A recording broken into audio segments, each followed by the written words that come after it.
તરફ જૂનાગઢમાં 2 મહિનાથી ફરાર આરોપી સકંજામાં આવ્યો છે। ગુજસીટોકના ગુનામાં ફરાર આરોપી દિલીપ ઉર્ફે દીલા ભગા તે ધરપકડ થઈ છે। તેની પોલીસે ધરપકડ કરી બગલા ગેંગ સાથે જોડાયેલા હોવાનું સામે આવ્યું। આરોપી સામે જમીન પચાવી પાડવી, ઊંચા વ્યાજે રૂપિયા આપી વ્યાજખોરી કરવી અને દાદાગીરી કરી મકાન પચાવી પાડવાનો આરોપ છે। પોલીસે વોન્ટેડ આરોપીના પોસ્ટર લગાવ્યા હતા, જેના કારણે કોઈ ભોગ બનનાર વ્યક્તિએ જાણકારી આપતા પોલીસે આરોપીને દબોચી લીધો।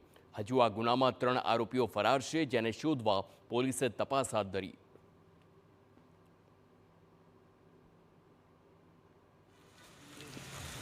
ગેંગનો ત્રાસ હતો, બળજબરીથી જમીનો પડાવી લેવા, મકાનો પડાવી લેવા, ઊંચા વ્યાજે રૂપિયા ધરવા।